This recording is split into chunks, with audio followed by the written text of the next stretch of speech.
지성소를 사는 성숙한 믿음을 가진 성도들에게는 세 가지 원칙, 세 가지 스피릿이 있어요. 먼저 우리 지난 시간에 살펴본 것처럼 세상을 이기는 성숙한 믿음에는 세 가지 증거가 있었죠. 어떤 증거들이 있었죠? 그렇죠. 피의 증거, 물의 증거, 그리고 성령의 증거였습니다. 피의 증거는 한마디로 두 글자. 회개. 그렇죠. 회개. 바로 날마다 회개하는 삶이 있다면 피의 증거가 있다. 그리고 두 번째 물의 증거는 그렇죠. 세례. 자기 부인이었죠. 세례의 정신, 자기 부인의 삶. 그것이 물의 증거였고요. 성령의 증거는 성령 충만인데, 이 성령 충만이라는 개념이 또 한국교회 안에 오해가 많기 때문에 이것을 성령과 교통이다 라고 설명을 드렸던 것 같아요. 성령과 교통하기 위해서 기도하는 삶이죠. 회개하고 자기를 부인하고 기도하는 삶. 어떤 기도요? 성령을 따르기 위해서 기도하는 삶. 그것이 바로 피임을 성령의 증거였습니다. 우리가 이미 출애굽기, 하나님의 구원 경영을 배웠기 때문에 이것을 출애굽기로 정리하면 훨씬 더 분명해지죠. 출애굽기 1장부터 11장까지는 은혜 수준, 어린아이와 같은 은혜 수준이라면 12장 6월절 사건이 있었습니다. 출애굽기 12장 마지막 10번째 재앙, 6월절 그 밤에 좌우문설주와 인방에 피를 바르라 하십니다. 그리고 그 피를 바른 집 안에, 공동체 안에 머무르라 하시고, 다른 원칙과 기준들도 있지만 일단 그 피를 볼 때 넘어가겠다, 일단은 살려주겠다라고 말씀하십니다. 그러면 어떻게 피를 바르느냐? 예수 그리스도의 십자가를 어떻게 우리의 삶에 적용하느냐? 바로 회개이죠. 우리는 출애굽기 12장을 살펴볼 때 후회와 회개의 차이에 대해서 점검을 했습니다. 후회와 회개, 처음은 비슷한 것 같지만 끝이 달라요. 후회는 그냥 후회만 하는 것이죠. 회개는 후회 플러스 이게 있어야 돼요. 변화가 따라야 됩니다. 방향을 전환해야 돼요. 하나님께서도 병든 자들 그리고 가늠한 여인들을 용서해 주시면서 항상 마지막에 이렇게 말씀하십니다. 다시는 죄를 짓지 말고. 다시는 죄를 짓지 않겠다고 결단하는 우리의 결단, 그 고백, 그 변화가 따라와야 후회가 아니라 회개가 됩니다. 그러니까 회개는 얼마나 많은 눈물을 흘렸느냐, 얼마나 많은 눈물 부분을 짜냈느냐, 얼마나 많은 감정의 충동이 일어났느냐와 전혀 상관없을 수도 있어요. 굉장히 정신이 멀쩡할 수도 있고, 굉장히 이것이 감성적이보다는 이성적인 것일 수도 있습니다.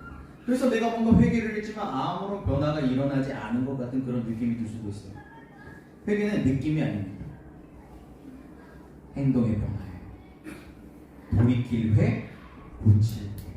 고치는 거죠. 쉽게 얘기하면은 우리가 어렸을 때 부모님에게 혼나거나 선생님에게 혼났을 때 뭘 써요? 반성문 쓰는 거하고 똑같습니다. 반성문을 썼는데 후회만 해. 그러면 엄마 아빠한테 혼나죠. 선생님한테 혼납니다. 그러면서 엄마 아빠가 선생님 물어봅니다. 그래서 앞으로 어떻게 하겠다는 거야? 이게 회개예요. 그래서 앞으로 어떻게 하겠다는 건지 그 내용이 추가되어야지 후회가 아닌 회개가 됩니다. 그리고 이것을 얼마나 빨리 바꾸느냐에 따라서 우리의 광야 훈련이 결정이 되는 거죠. 짧고 굵게 지나갈 것이냐, 가는 거 길게 갈 것이냐. 꼭 광야 훈련이 40년 필요하지 않잖아요. 그래서 출애굽기에는 세 가지 언약이 나오는데 첫 번째 언약이 바로 출애굽기 12장의 피의 언약, 6월절 언약이었습니다. 회개하며 살겠습니다. 결단을 했습니다. 언약, 약속은 뭐 하라고 하는 거죠? 약속은 하고 잊어버리라고 하는 거죠? 그냥 인사말로 기분 좋으라고 하는 거잖아요. 그런 건가요? 그렇지 않죠. 저도 최근에 어떤 분이 저한테 이렇게 하겠습니다 하는데 다 부도스고요. 그냥 지나가는 말로 한 거야. 인사말로. 그런데 저는 그걸 다큐로 받아들인 거예요. 그러면서 실망이 되는 거예요. 내가 이 사람 그렇게 보지 않았는데 이 사람 그러면 아주 말을 쉽게 하는 사람이네. 이 사람 말은 못 믿겠네. 이 사람 말은 90% 걸러들어야 되겠구나 하는 그런 일들이 있었어요. 그러고 보니까 그분의 성격이 그렇더라고요. 제가 금요일에도 무동중학교에 디스크 수업을 하러 갔는데 주로 사교형들이 그래요. 사교형들은 일단 그냥 던져보는 거예요. 그냥 이거는 그냥 안부를 묻는 것 같이 그냥 던진 거예요. 약속한 게 아니거든요.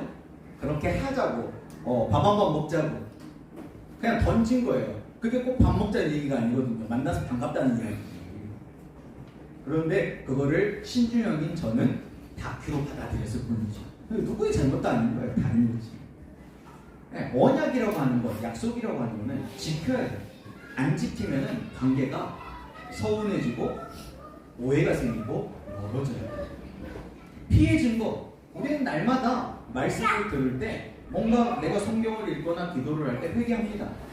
그런데 그것이 회개가 되어야 되는데 후회로 그쳐져요. 약속을 했는데 안 지켜. 그러니까 피해진 거가 없죠. 피를 바르겠다, 회개하겠다, 고치겠다 약속을 했으면 그 약속을 지켜요. 그게 피해진 거예요. 고치겠다는 건 고치는 게 피해진 거예요. 어렵지 않죠?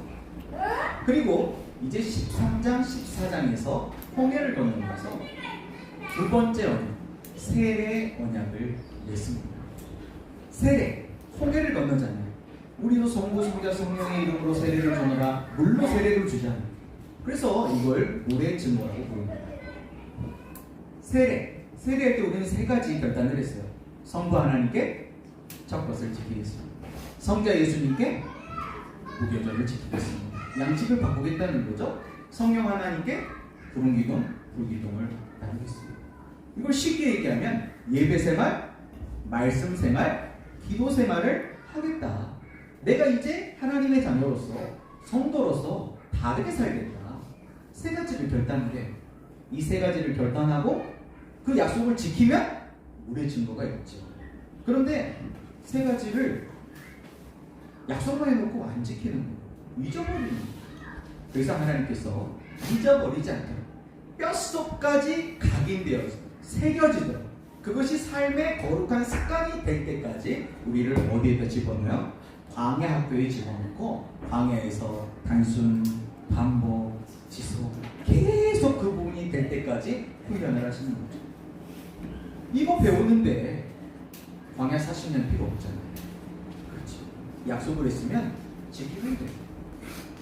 그 지키는 것이 우리의 질문이에요. 예배, 말씀, 기도. 이것이 신앙의 기초이고 다른 말로 하면 전부예요. 이것을 날마다 지키는 거예요. 날마다 지키려면 기억해야죠. 잊어버리면 지킬 수가 없잖아요. 그 차이가 뭐. 그리고 세 번째, 성령의 증거가 뭐냐. 출애굽기에 보면은 피의 언약, 세례 언약. 세 번째 언약은 바로 시내산 언약입니다. 시내산에서 두 가지를 주시죠. 두 돌판에 기록되어 있는 십계명과 그리고 성막 설계도를 받게 됩니다. 하나님께서는 십계명과 십계명의 세부 수칙, 하나님의 율례와 법도라고 할 수 있는 율법을 주세요. 그리고 이스라엘 백성들은 이제 시내산 언약을 통해서 우리는 하나님의 백성으로서 제사장 나라를 세우는 백성이 되겠다고 사인을 해요. 시내산 언약, 말씀 언약이라고 할 수 있겠죠. 말씀대로 사는 거예요. 말씀을 따라가는 거예요. 근데 우리가 어린아이 같아서 말씀대로 살 수가 없잖아요. 그래서 하나님께서는 너무나 잘하시는 거예요. 너가 이걸 몰라서 그러는 것이 아니고 너가 아직 어리기 때문에, 미숙하기 때문에. 그래서 내가 너를 성숙하게 될 때까지 어디로 데려가시겠다? 마지막 성막으로 데려가시겠다. 그래서 성막에서 거룩한 공동체 안에서 매일 예배, 매일 교통함을 통해서 자라는 거예요. 우리의 키가 자라는 것처럼 우리의 지혜가 자라는 거예요. 이제 하나님을 경외하는 것이 무엇인지 알게 되는 거예요. 그리고 약속한 대로 말씀의 원칙과 기준을 따라 살아가게 되는 거예요. 그때까지 하나님께서 기다려 주시겠다. 그러면서 우리가 성장하니까 어떻게 돼요? 이제 말씀을 따라가요. 나의 욕심, 나의 욕망을 따라가는 것이 아니고 말씀에 순종해요. 말씀을 생각나게 하시는 성령의 감동에 순종해요. 그것이 성령의 진리예요. 출애굽기로 보면은 피, 물, 성령의 증거가 무엇인지 좀 더 확실해졌습니다. 이것을 좀 더 확실하게 하자면 마지막 하나님께서 우리를 성장시키시기 위해, 성숙시키시기 위해서 데려가신 거예요. 성막을 보면 돼요. 성막의 구조는요, 하나님께서 이스라엘 백성들을 출애굽하셔서 어떻게 구원을 이루어 가시는지 그것을 축소판으로 요약해 놓은 거예요. 아직 이스라엘 백성들은 이제 애굽에서 출애굽해가지고 영적으로 보면 어린아이 수준인 거예요. 그래서 눈높이 교육으로 체험학습할 수 있도록 구조적으로 볼 수 있도록 성막을 지으시고 그 성막에서 들어가며 나오며 꼴을 얻도록 은혜를 받고 성장하실 수 있도록 성막을 지을 수 있는 설계도를 주십니다. 출애굽기 1장부터 11장이 은혜 수준이었다면 성막에도 은혜 수준이 있습니다. 그것이 무엇이죠? 바로 출입문입니다. 출입문. 이미 우리가 성막의 구조를 보았죠. 성막의 구조를 보면은 출입문이 넓습니까? 좁습니까? 출입문이 엄청 넓어요. 문도 없어요. 그냥 이렇게 천으로 그냥 가려놨어요. 그래서 누구든지 들어올 수 있어요. 그러나 점점 안으로 들어가면 들어갈수록 문이 좁아집니다. 좁은 길이에요. 출입문을 통과해서 이제 뜰로 들어갑니다. 뜰에 들어가면 두 가지의 성물이 있죠. 바로 제사를 올려드리는 번제단이 있습니다. 번제단에서 5가지 제사를 3가지 받고 번제, 소제, 화목제, 속제제, 속건제를 드려요. 예배를 드리는 거죠. 번제단에서 피로 씻는 거예요. 피로 우리의 죄를 씻어요. 그런데 속제제, 속건제의 경우에는 번제단에서 죄를 씻는 것으로 끝이 납니다. 그런데 화목제와 소제와 번제로 올라갑니다. 특별히 번제와 같이 모든 것을 다 하나님께 바쳐야 되는 번제의 경우에서는요, 번제단에서 끝나지 않고 그 다음 물두멍까지 나가요. 그래서 이 물두멍에서 모든 뼈를 꺾어요. 각을 떤다고 하죠. 모든 부분을 다 각을 떠가지고 하나님 앞에 바쳐지고, 그리고 특별히 하나님께서 구별하라고 한 피나 기름을 제외한 내장까지도 여기서 다 깨끗하게 씻습니다. 다 씻어서 깨끗하게 하나님 앞에 드려지게 됩니다. 그것이 우리의 어떤 내면의 감정들, 상처들, 왜곡된 생각들, 우리의 고집들, 우리의 욕망들, 그런 것들이라고 할 수 있겠죠. 그 더러운 상태로는 드리지 못해요. 근데 그것을 깨끗하게 씻어서 하나님 앞에 다 드리게 하십니다. 그래서 물두멍에서는, 번제단에서는 피로 우리의 죄를 씻었다면 물두멍에서는 물로 우리의 자아, 우리의 고집, 우리의 상처들, 이런 것들을 씻어내는 작업을 하는 것이죠. 하나님 앞에 바쳐질 수 있도록. 그리고 이제 물두멍을 통과하면은 그 다음에는 구약에서는 제사장들에게만 허락되었던 장소가 나옵니다. 바로 내성소, 성소이죠. 성소의 문을 열고 들어가면 오른쪽에는 떡상이 있었습니다. 우리로 하면 하나님의 말씀, 성경이죠. 그리고 반대쪽에는 요초대, 금 등대가 있었습니다. 이 금 등대가 떡상과 그 앞에 있는 향단, 분향단을 비추었죠. 그리고 향단 앞에는 커다란 두꺼운 커튼이 쳐져 있었는데 이 커튼에는 천사가 수놓아져 있었어요. 바로 에덴 동산에서 아담과 하와가 쫓겨날 때 창세기에는 천사들이 불칼, 막 도는 화영검이라고 옛날에 번역을 했는데 그 칼을 들고 접근하지 못하도록 지키게 했다. 그런데 그 전승이 그대로 이어져가지고 바로 이 휘장에는 천사들이 수놓아져 있었습니다. 함부로 못 들어가. 하나님의 임재, 하나님의 영광이 있는 지성소가 안쪽에 있었죠. 이 지성소는 함부로 들어가지 못하고, 왜? 이 지성소는 전적으로 하나님만을 위한 장소로 구별된 곳이었어요. 이곳은 아무나 들어갈 수 없었습니다. 그런데 1년에 딱 하루 대속제, 그것도 하나님께서 정하신 딱 한 사람, 대제사장만 정한 방법, 엄청나게 까다로운 원칙과 절차가 있었어요. 왜? 대제사장이라도 죽을 수가 있기 때문에 죽지 않도록 절차를 지켜서 하나님이 허락하신 그 시간에 그 장소에 들어갈 수 있었습니다. 목숨을 걸고 말이죠. 목숨을 걸고 들어가야 하는 이유는 이스라엘 공동체, 이스라엘 백성들의 죄 때문이었죠. 대제사장이 그 백성들의 죄를 대신 짊어지고 그 죄를 해결하기 위해서 목숨을 걸고 지성소에 들어가는 거였어요. 오늘은 바로 이 지성소, 이 지성소를 산다는, 지성소의 의미가 무엇인지, 지성소를 산다는 것이 무엇인지 살펴보려고. 오늘 오전에 우리 아이들하고 그런 찬양을 했어요. 진짜 크리스찬. 네, 그런 찬양이 있어요. 나는 진짜 크리스찬인가 가짜 크리스찬인가.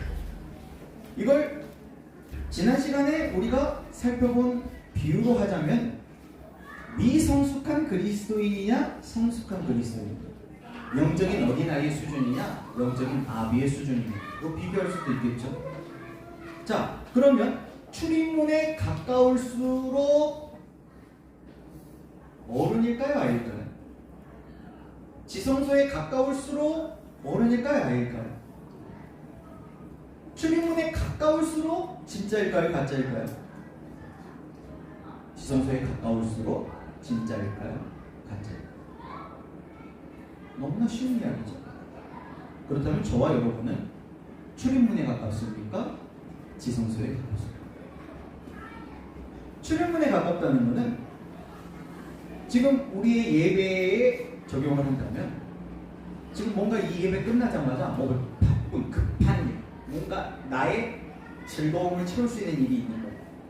오전에 우리 아이들에게는 그렇게 설명을 했어요.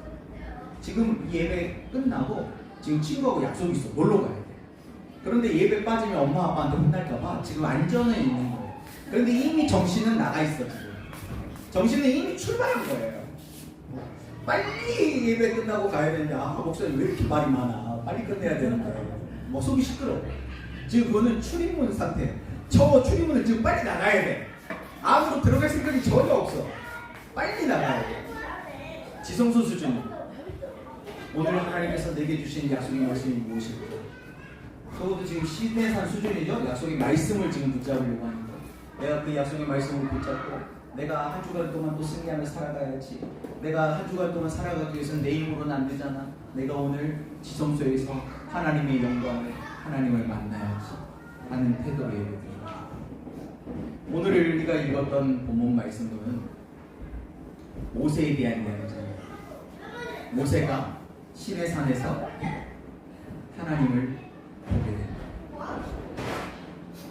이스라엘 백성들을 이끌었던 지도자, 그 거룩한 모세도요, 하나님을 정면으로 보면 죽을까봐 하나님께서 모세를 긍휼히 여기셔가지고 그 두 돌판에다가 십계명을 기록할 때 싹 지나가는 하나님의 뒷모습을 살짝만 보여줘요.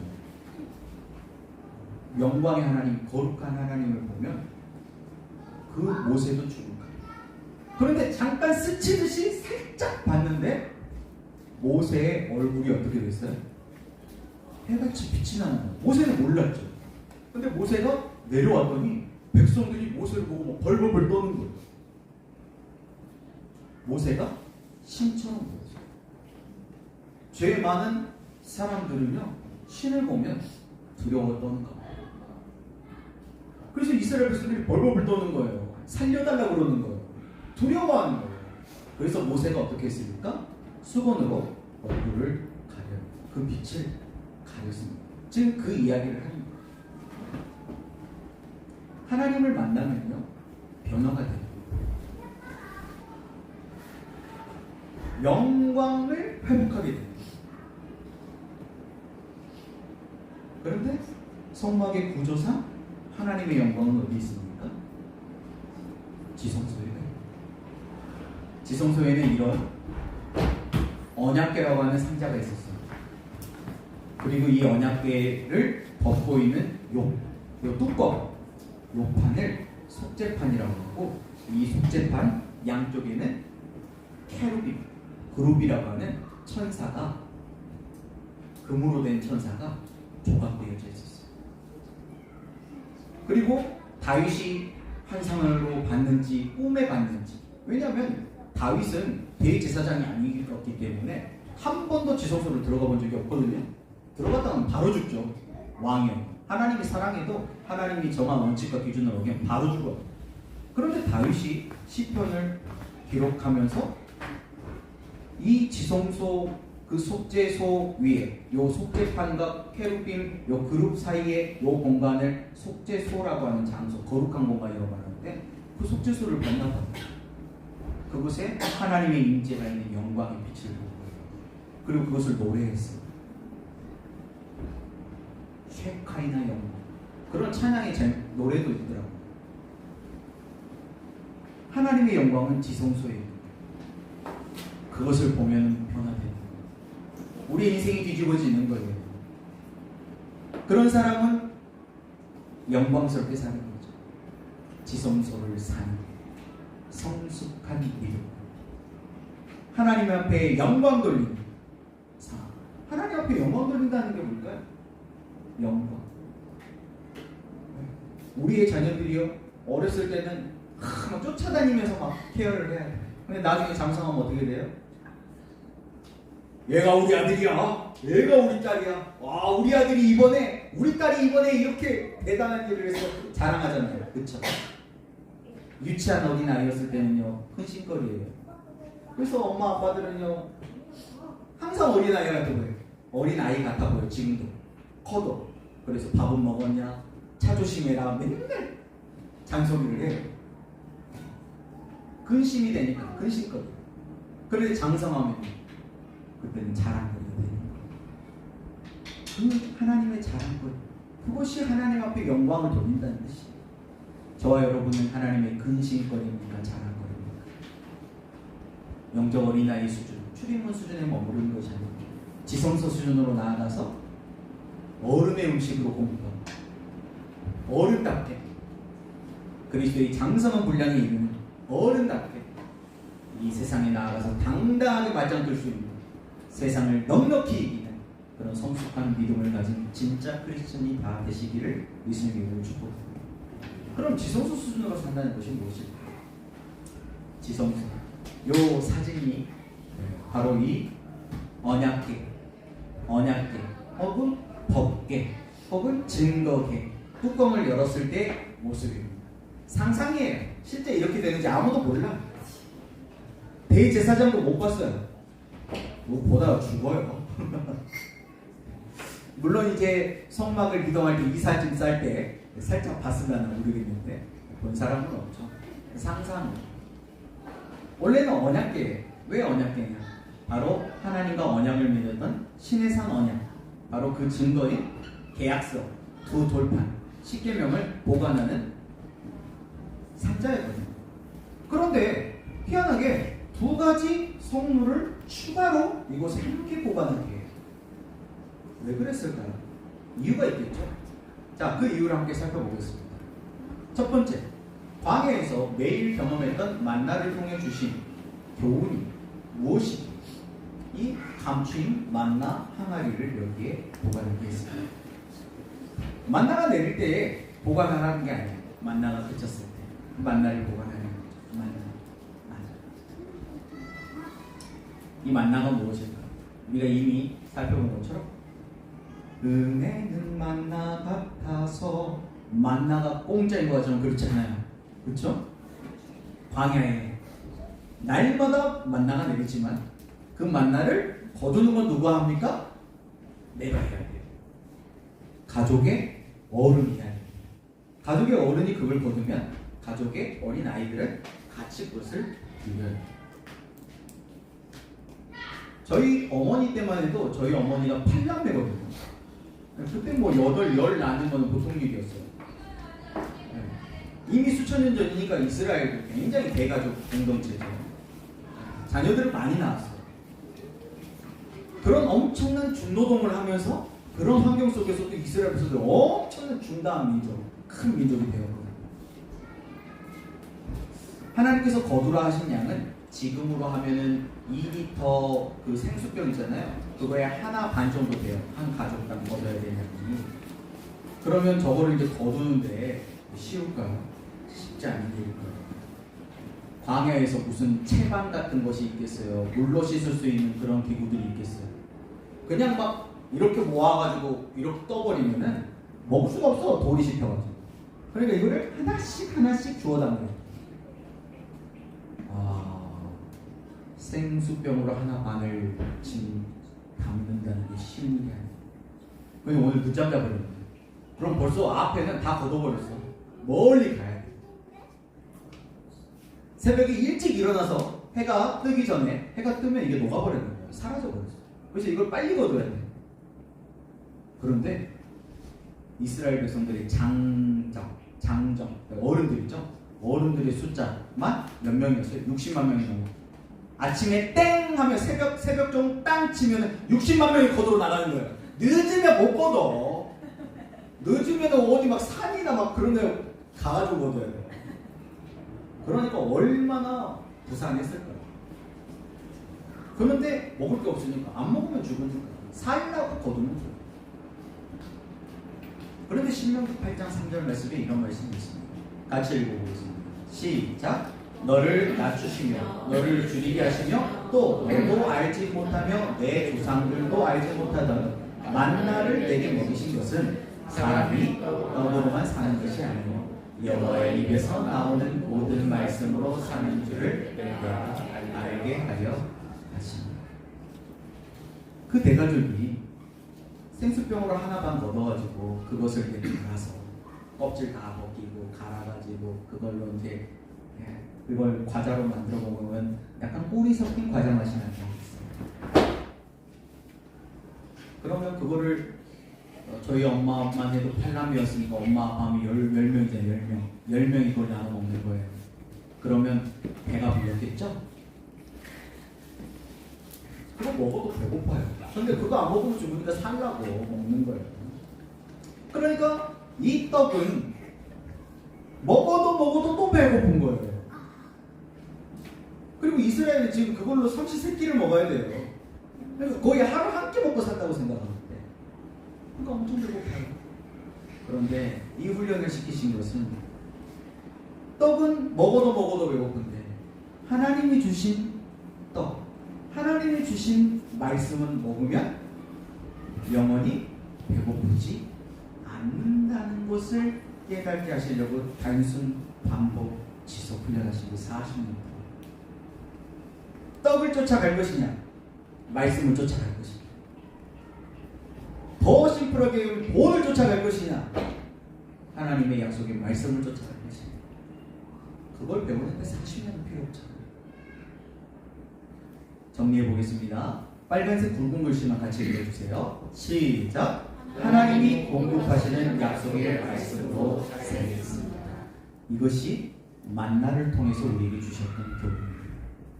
그런데 하나님의 공급 오늘 하루 15분 성경 읽기 안 해도 잘 살아.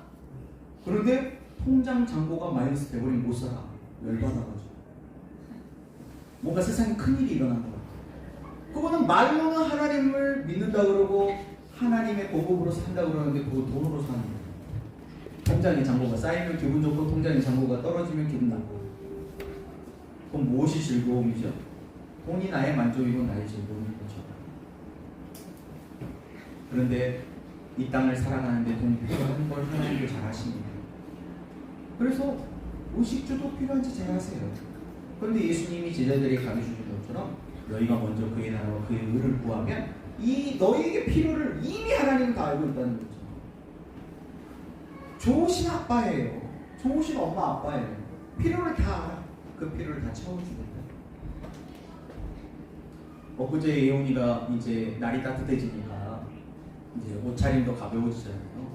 그래서 이제 옷장에 있는 옷을 꺼내가지고 입었는데 옷이 쫄이네, 쫄바지. 그래서 저희는 하나님처럼 좋은 아빠 엄마가 아니지만 바로 유니클로 가가지고 바지를 사왔어요. 예훈이 또 옷은 바로 샀지만 엄마 아빠 옷은 들었다 놨다 하는 거예요. 그래서 눈으로만 눈도장 딱 찍고 세일을 하면 그때 사야지 하고 결국 못 샀다는 거. 육신의 아빠 엄마도 그러는데 좋으신 아빠 아버지 하나님 아버지가 우리의 필요, 우리의 쓸 것을 모르실까요? 알아요. 이 땅을 살아가는데 돈도 필요하고 경제도 필요하고 빵도 필요하다는 걸 압니다. 우리에게도 그게 필요해요.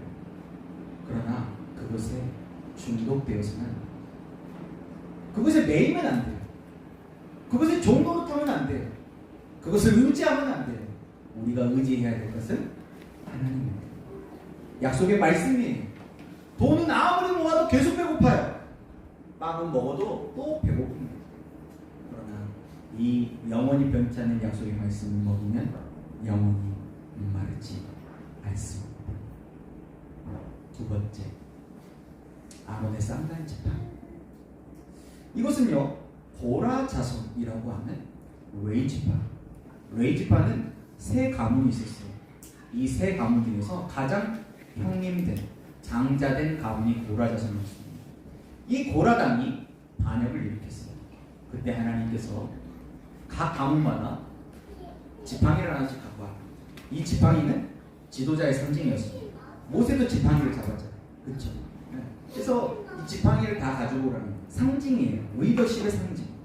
그리고 하루를 자고 일어났더니 아론, 하나님께서 선택하신, 하나님께서 정하신 아론 가문의 지팡이에만 몸이 돋고 싹이 나고 열매가 맺히고 꽃이 피고 이 아론의 쌍난 지팡이를 통해서 어떤 교훈을 주시려고 이 지팡이를 함께 보관하게 했습니다. 민수기 17장 8절과 10절 말씀을 같이 한번 읽어보겠습니다. 시작.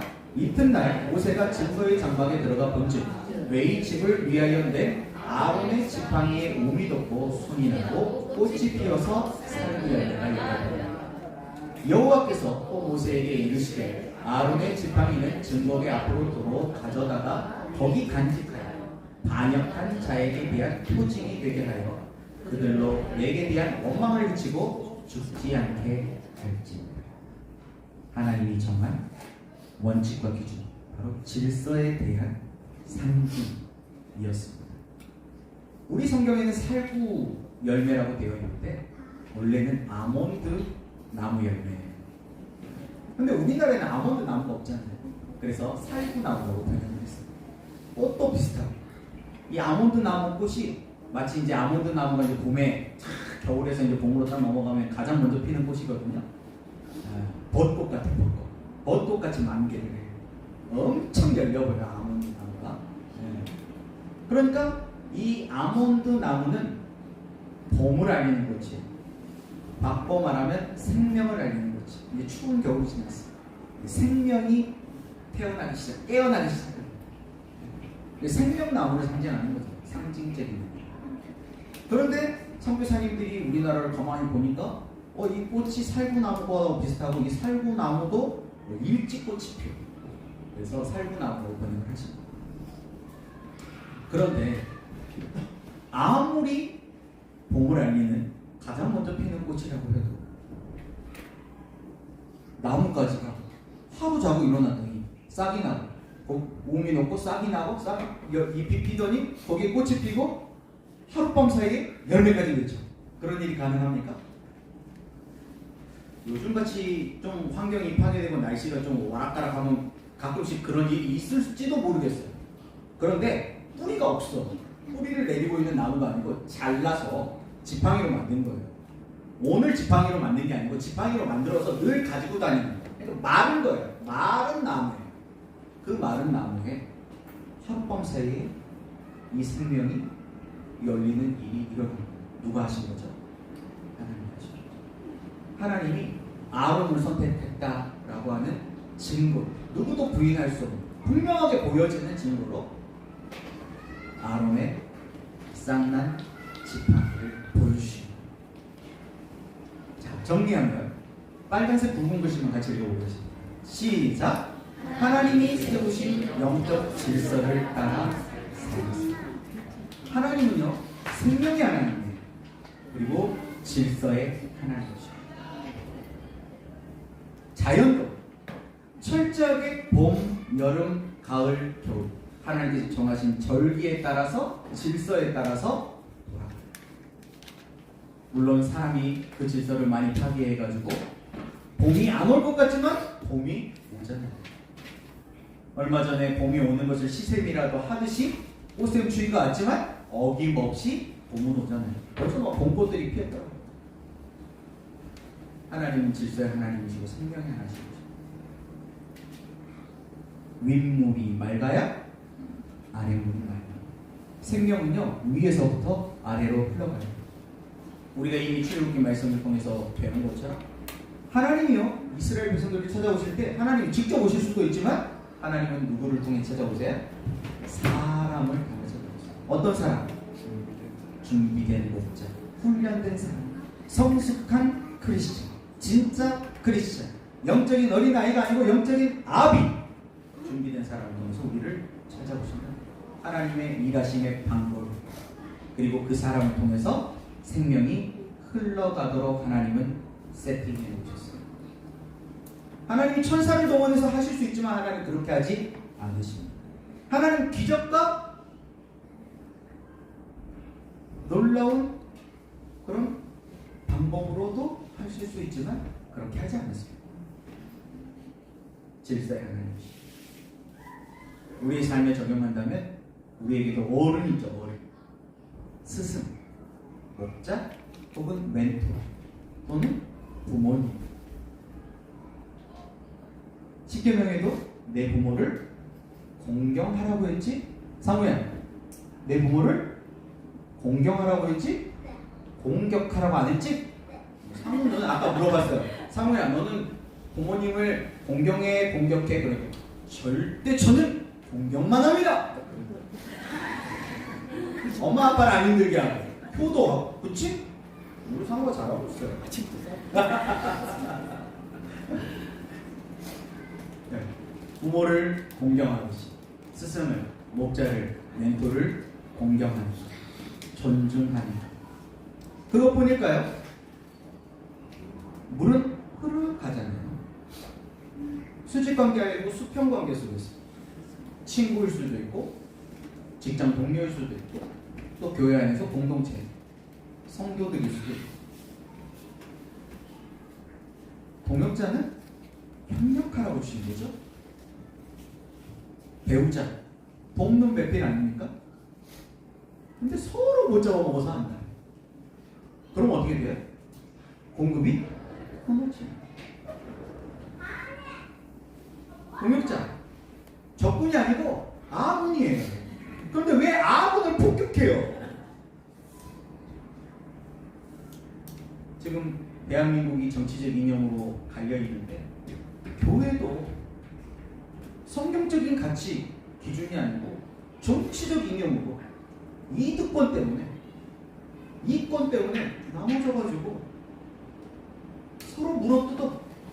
목사가 목사를 공격해. 신천지한테는 한마디도 못하면서 같은 목사를 못 잡으면 뭐 아니에요. 그런 목사들 진짜 가짜, 진짜 나쁜 거예요. 하나님 제일 싫어하는 짓, 그게 아말렉 짓이거든요. 하나님은 아말렉을 진멸하고 이 땅에서 그 이름을 지워버린 거예요. 절대 우리가 나서서 아말렉이 될 필요가 없어요. 왜 아합을 폭격합니까? 우리는 적과 싸워야지. 우리가 에베소서 말씀에서 이미 배운 것처럼 우리의 싸움은 혈과 육에 대한 것이 아니에요. 공중권세 잡은 자, 악한 영들과 싸우는 거지. 왜 우리끼리 싸웁니까? 우리끼리 싸우면 하나님이 기뻐하는 것이 아니고 사단이 잔치를 벌여요. 아군 폭격하지 맙시다. 또 우리가 섬기고 돕고 세워야 할 제자, 양, 멘티, 가정으로 말하면 자녀들도 있죠. 왜 자녀를 쥐잡듯이 잡아요?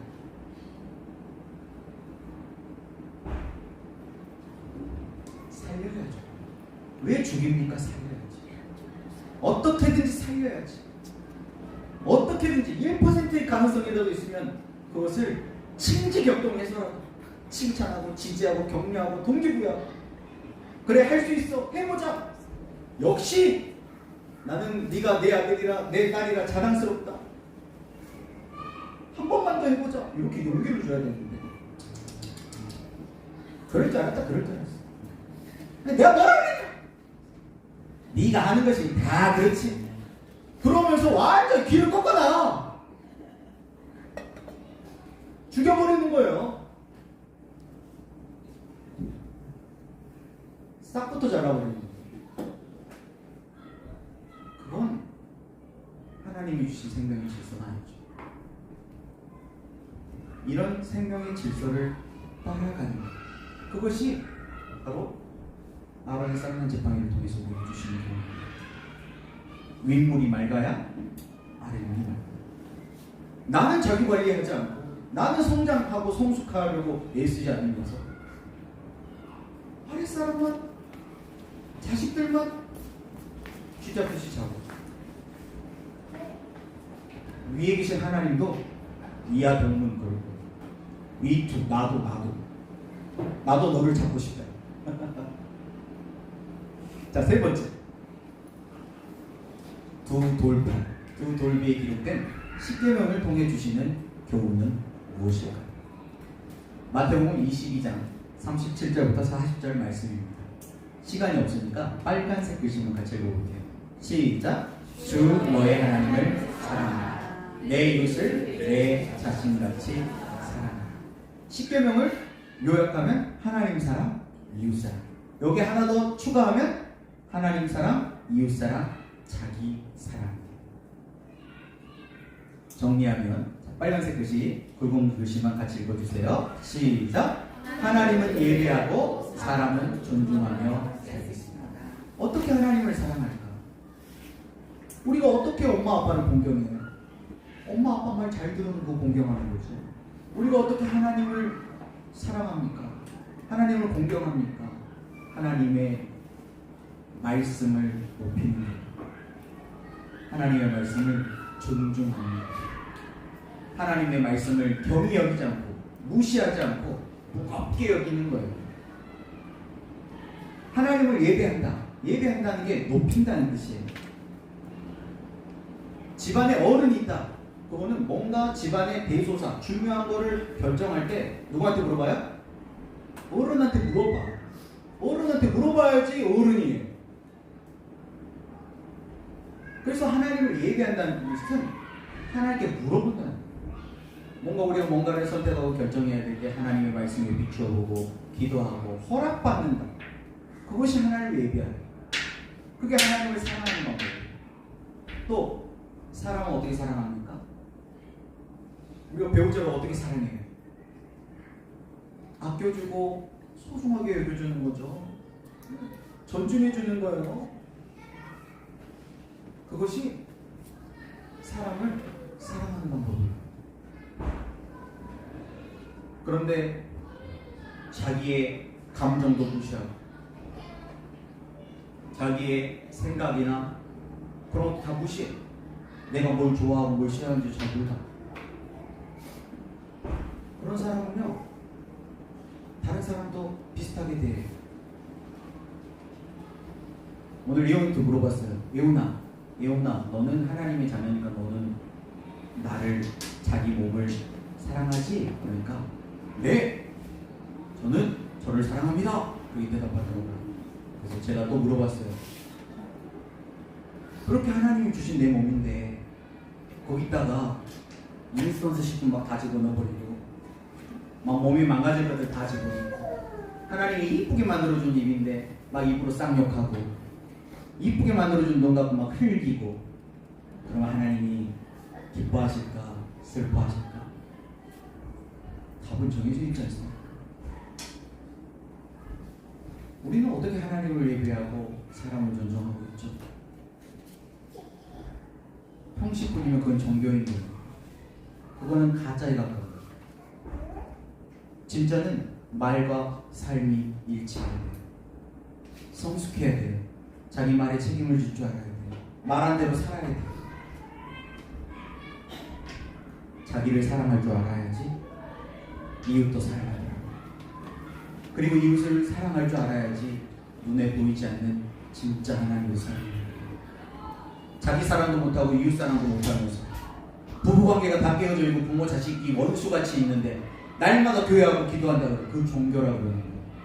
그런 사람은 하나님이 지금 잘해주시니까 하나님 좋은 거예요. 조금만 고난이 와봐요. 하나님이 살아계시면 나한테 그럴 수 있냐고. 내가 날마다 철야 기도를 하고 내가 얼마나 많이 헌금을 했는데 하나님이 나한테 이럴 줄 몰랐다고 잊어버려요. 가짜까지는 아니어도 영적인 어린아이 수준으로 종교적인 행위로 그 사람을 볼 수 있는 거예요. 예수님은 열매를 보면 한다 그랬어요. 그 삶을 보면 알아요. 정리하겠습니다. 지성소 언약궤안에는 이 세 가지 성물이 있었어요. 지성소는 절대적으로 하나님만을 위해서 구별된 영역이에요. 이 영역에는 아무나 못 들어옵니다. 들어오면 죽어요. 그래서 못 들어오게 구조상 만들어놨어요. 가장 안쪽에. 그런데 딱 하루, 딱 한 사람, 하나님이 정한 날, 정한 방법으로 대제사장만 들어갈 수 있었던 절대영, 오직 하나님만을 위해서 구별되는 공간, 영역이었어요. 이 절대 영역 안에는 세 가지 선물이 있었는데 첫 번째 만나, 공급의 원칙이죠. 두 번째 지팡이, 질서의 원칙.